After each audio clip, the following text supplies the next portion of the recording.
How you guys doing, ladies and gentlemen, boys and girls? It's Brandon Cruz Daily Fantasy Podcast, where I go and look at loan plays and strategies specifically designed for GPPs. This is a show for people who are informed in daily fantasy sports and how these contests operate. If you have any question related to NASCAR that isn't a stupid question, feel free to shoot them away on Twitter, BrandonCruzDFS. Most importantly, take everything here with a grain of salt and use your best judgment when making entries. Additionally, if you have a gambling addiction, that's just not my problem. Check your sense of feelings at the door. We're talking about New Hampshire, and I've been saying it for years. Adam Petty had the right idea. He said, oh man, we're going to have double headers for the next 16 years. F that. I'm just going to drive on the wall so I don't got to worry about it. New Hampshire is by far the worst track on the circuit. Thank God we got rid of one date a couple years back. If we could just get rid of the track in general, because this track sucks. I hate New Hampshire. I absolutely hate New Hampshire. The only thing I hate more is missing on what happens in a race. And that happened last week. Like, I'd much rather have a dude jizz on my face and get that shit in my hair than just be that off at Atlanta. Didn't see Kurt Busch running that fast. Obviously, Larson sucked.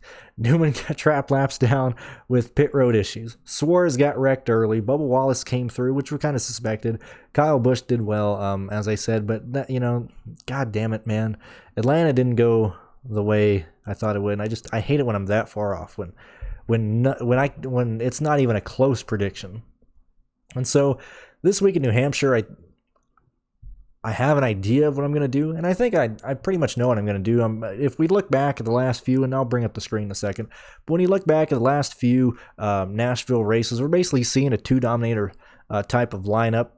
Sometimes even a third, depending on how many laps they lead, depending on where they start, depending on how many place differential plays they get, and if they win the race, or if they're getting, fast laps late in the race. Back in 2018, we saw quite a few guys lead, so maybe that's a bit more of an anomaly compared to the amount of laps led and fast laps distributed between drivers. I don't think it's gonna be that crazy, but looking towards a two-dominator lineup, I think that's the way we got to go this week. I don't think it's going to be much more than that. When you look back at the distribution of fast laps and laps led and dominator points between drivers, this is a track where track history plays a pivotal role. Just like Martinsville, just like Pocono, when you're good here, you're good here. You very rarely, fall off that cliff in terms of being good. Like when you look at the guys who normally lead here, it's guys like Kyle Busch, it's Truex, Hamlin. Keselowski was bumped up last year because he dominated the race. Don't see that happening this year, so you can throw him out. But Harvick has always been consistent here. And then you get guys who are usually consistent. Like when you look back at Larson and how he performed here in Chip Ganassi, same kind of thing that we ran last week. When he's good at a track in Chip Ganassi and poor equipment, he's going to be good here in Hendrick equipment. And so we got to consider Larson in there.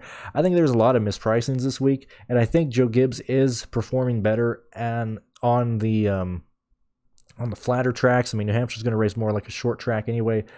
Certainly in this package, I really like Joe Gibbs this weekend. And looking at Penske, I know I just said Keselowski isn't going to go out and dominate, but when you look at guys who have been performing well this year, Logano is by far the guy that I want to target on flat tracks, races in this package.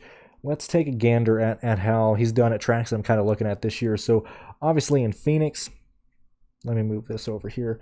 When you're looking at, oh man, I just X'd out of this.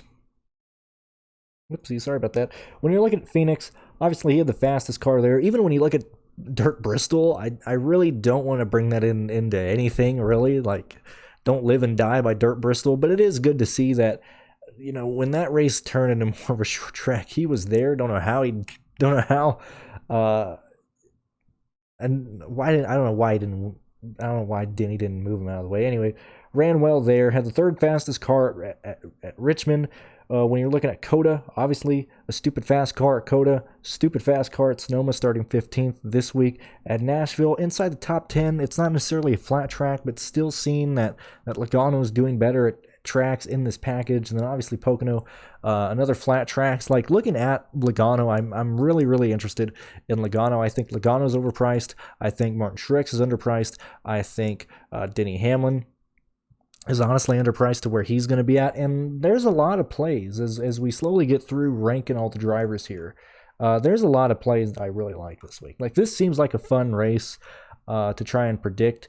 And while I said I'm going to be building a 2 dominator lineup, most lineups I'm going to be trying to force in at least 4 guys above 7,500, because I think a lot of guys above 7,500 have a chance to lead laps, like Christopher Bell at 7,700. I think you need to consider him as well. And so when I'm building lineups, like Kyle Busch isn't outrageous. Larson's price is justified, but it's not outrageous. It's not $12,000. Even when you look at Chase Elliott at 98, when you look at Ryan Blaney at 87, when you look at, like I just mentioned, Joey Logano at 95, like all these guys are underpriced. And so when we start ranking the guys in terms of value and in terms of how many laps I project them to lead, I like Kyle Busch. I like Martin Truex Jr. Chase Elliott's probably going to fall on the wayside for me just because I think Joe Gibbs is probably going to have a leg up on him, mainly because you have Joe Gibbs on the starting row, and then you have so many good plays in the back, of guys who can pretty much starting in the 20s, who can work their way up to finishing 9th, 10th, 8th. That kind of forces Elliott out. I know he's 9,800. I don't fault you if you're going to go there. I probably won't be there, at least right now, Thursday evening. I'm not seeing myself using Logano much in my early lineups that I'm looking at. Same thing with Alex Bowman. I think Bowman falls back in this race. That's just where we're at. Like I said, I love Hamlin. I think he's probably my least favorite of the Joe Gibbs drivers, but I have him projected for easily exceeding 5x value for him. We're going to keep Blaney in there. Depends on how it goes.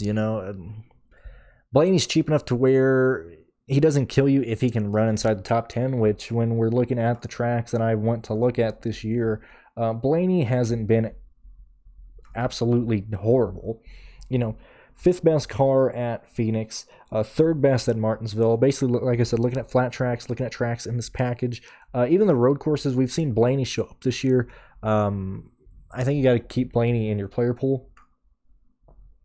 Moving on over to Tyler Reddick. I think Reddick is going to stay inside the top 10 the whole day, and I don't need Reddick to blow the wheels off of it. I mean, Tyler Reddick is underpriced here. When I saw that Tyler Reddick was going to be at $6,800, I was like, what are we doing? Like, this isn't somebody who's very unlikely to stay up inside the top 10. Like, we've seen where the RCR cars have been. We've seen where Reddick and Ty Dillon have been.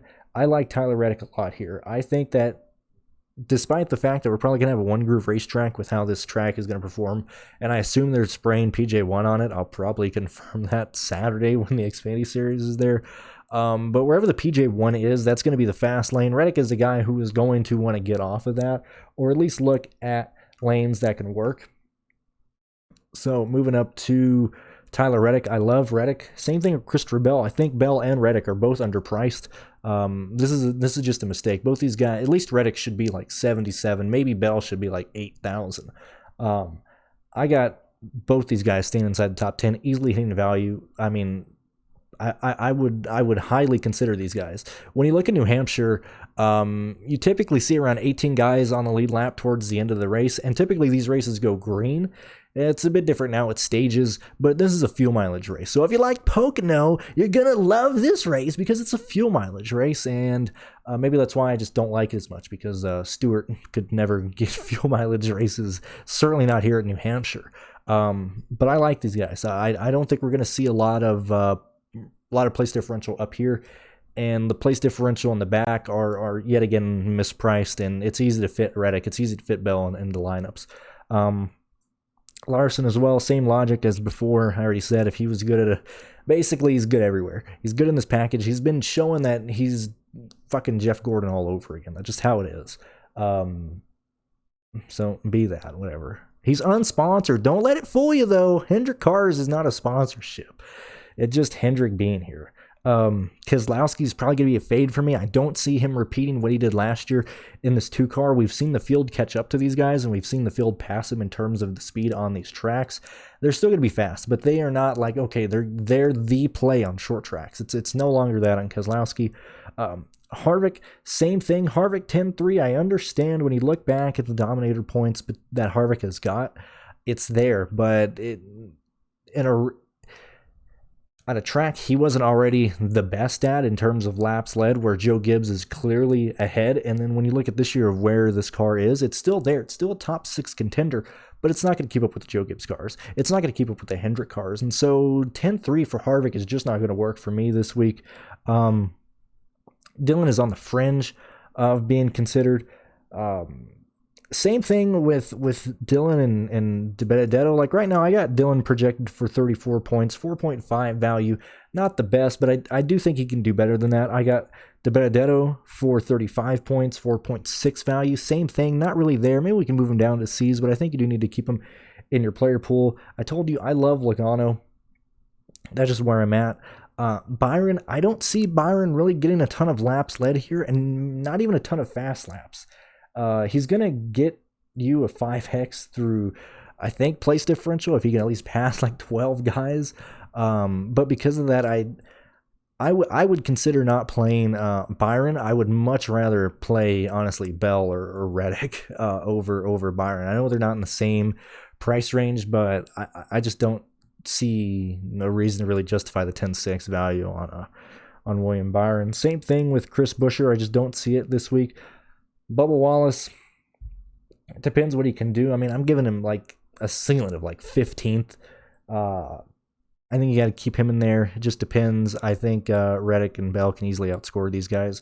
Briscoe, on the other hand, we've seen Briscoe and we've seen SHR. I know I just kind of crucified Kevin Harvick, but as I said, like Harvick isn't winning these races this year, but he's still there. He's still a top 6 car. We're seeing Briscoe. Surprisingly, I didn't think it would happen, but we're seeing Briscoe, slowly be able to gain some speed, and I think he's underpriced for 6K. We're seeing him run fairly decent at the flat tracks. Obviously, 19th fastest car at Phoenix earlier this year. Richmond 21st, not the best, but certainly not bad. Looking at the road courses as well. 7th Fest Dakota, 21st at Sonoma. Sonoma was a weird race. Even Road America when they ran this last weekend. I think Briscoe needs to be considered. Just because we're seeing him actually finally turn a page in terms of how well he's been doing. Probably got to bump him down. I was giving like a 14th as like a ceiling. Even if we drop him down to like a 16th, that's still 5x value at 30 points. I think you got to consider Briscoe here. And then going back to Chastain, going back to basically how Chastain has been overperforming in this car this year, I think you got to consider Chastain as well. I got him easily hitting value, easily going over 5x as well. Same thing with Custer. And oddly enough, this is one of Custer's better tracks that he performs at. Let me bring this up. Sorry, keep clicking in between everything. Last year, the 8th place finish, I'm not going to go goo goo gaga over that. 31st at Phoenix. Let me move that. Let's see. Phoenix, 22nd fastest lap. He finished 31st. Or 22nd fastest car. 25th at Martinsville. When we start getting closer to the flatter tracks and we're looking at the road courses, obviously struggled at Coda, ran into an issue because he ran into Martin Truex Jr. Sonoma, 25th. Even if you want to look at kind of Pocono and Road America, obviously Road America, his finishes were inflated because everybody kind of, basically pit at the end hoping for a late race yellow. Even with that, Cole Custer, I think he can get you 15th. I wouldn't be shocked by that at 6,300. I don't mind it. I think he needs to be considered as well. I'm going to be swayed. Right now, he's popping up in a lot of lineups. I'm not really sure if that's just because of his pricing or if that's because of my projection. But I certainly don't mind Custer. He's proven before that he can run well under green at this track. And I think these types of tracks suit Cole Custer more than the intermediate tracks. I think he's more of a flat track guy. Eric Amarola, just going to go back to the well. Just going to go back to the well. That's just how it is. I like Eric Amarola. Same logic as last week. We're going back to the tracks where he was good at last year. And just, I'm not using 2020 data, but Eric Amarola this year has constantly been underperforming of things that are not of his control. I still want to be ahead of the curve. if he keeps doing poor, his ownership's just going to drop. I think last week he was at 4% ownership. I mean, are you kidding me? Where was he at, actually? I need to look at that because that was shocking. Like, if we're going to get discounts like that, where are we at? Where are we at? I'll even look at the, I'll do the 100K first. I was going to look at the 44. But Eric Amarola was 7.5% owned in the 15 last week. Are you kidding me? Eric Amarola at 7% is a way to get different. I don't see that ownership really changing. Maybe it goes up to like 10. But if I can consistently get Eric Amarola in the single-digit ownerships, I'm going to keep going there. I'm going to keep hitting out Eric Amarola. That's just how it is. Some people can't get off of Kyle Weatherman. Some people can't get off of Derek Cope. And some people can't get off Eric Amarola at this point in the season when I wasn't playing him earlier in the year. That's just where I'm at. McDowell's going to be a no for me. Jones is a no for me as well. Priest is completely overpriced. I don't get that at all. Corey LaJoie, I got a lot of Corey LaJoie in lineups, and I don't think that's crazy. Jordan and I talked about it on the live show last week, which you can also see this week because we're going to be doing another live show for Loudon here. This is another situation where we kind of want to be ahead of the curve on LaJoie. We're seeing, excuse me. Oh man, excuse me. When you're looking at LaJoie and how he's running in this, on the basically the tracks that race more like a short, and even in general, really, got wrecked a ton at Road America. That's just how it's gonna go. Ran decent in Nashville. Finished 16th in Nashville, just basically stayed in the lead lap, contended with the guys. Had the 28th, my bad. Had the 27th fastest car, but he was there. 23rd at Sonoma. Obviously intermediate track, still in the 20s. Martinsville, 28th fastest. Phoenix, 25th fastest. But when you're looking at how he's running in the pack versus to where he's finishing, like Richmond, for example. He finished 21st at Richmond, but he was I gotta go back, sorry. It was around 24th fastest. So, like, if we can get something similar to that from Corey LaJoie this week to where he finishes 21st, finishes 22nd, even if he holds on to 23rd or 24th, like, I don't mind him for $5,700. So that's where I'm at there. I'll probably be overweight on Corey LaJoie this week and seeing how it goes. Newman, I think Newman's overpriced. I don't see him working this week. Like, what is he going to gain? 10th position, maybe finish 18th, 19th, somewhere around there. I don't see it happening. Vice versa for Stenhouse. Like, if Newman, yet again, was at an intermediate track, which he was doing well at last week, he just kept on getting speeding penalties and got trap laps down and so on and so forth. I think Stenhouse is underpriced. I think Stenhouse is a good play. Right now, I'm getting a lot of Stenhouse and LaJoie together. I think that's going to be a popular combination. I'm not going to fault you for that. Probably not going to go to Haley. Suarez is completely overpriced. I don't get these prices. Like, in a race where there's 300 laps and there's so many missed prices up towards the top of the grid, I don't see justifying where you at 7,800 for Priest and 8,900 for Suarez. Like, yeah, these cars are good, but like, these aren't like top 10 contenders. Oops. So I'm just not going to be on Suarez there. BJ McLeod, not going to do it. Not going to do it. Not going to do it. Not going to do it. Not going to do it. Now, I do want to just touch on this right quick. If I'm going to punt this week, which at the moment it's not showing me that I need to punt, I don't see it right now.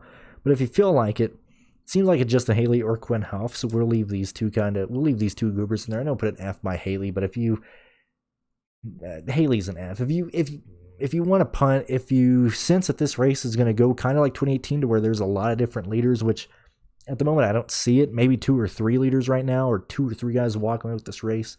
If you think you need the savings, I think Quinn, yet again, underpriced to $4,500. The day that he can finish 30th or 29, he's going to be worth the price. Not sure if he's going to be optimal there, but I don't mind Quinn Houff. But that's where we're at right now. So we got 1, 2, 3, 4, 5, 6, 7, 8, 9, 10, 11, 12, 13, 14, 15, 16, 17, including Quinn Houff. We got 18 guys in there, 18 usable guys in the player pool. I think that's more than good enough. And that's where we're at right now. I haven't listened to anybody else. I don't know what they're saying, but that's where we're at right now. Thursday evening, kind of early in the week, early preview. I don't really see much of my stuff changing from here unless I just hear some like crazy news. But that's kind of where we're at. And so I kind of already told you I got a lot of Stenhouse and LaJoie in early projections. I'm getting a lot of Martin Truex Jr. and Christopher Bell and Reddick. Those guys are also popping up a lot in my early lineups. So hopefully that helps you out. If you like this, continue or consider supporting me through Patreon, or I got a PayPal link in the description if you want to go there. And thank you for listening. Hopefully this kind of helps you out. And yeah, I'm not going to apologize for Adam Petty, because I always get crap for Adam Petty jokes. They get so mad every year. They're like, oh, I'm going to unsubscribe because you made fun of Adam Petty. And I was like, dude, the driver's going to start dying left and right with the way NASCAR is going. Just let it happen. You guys have a good night. See you.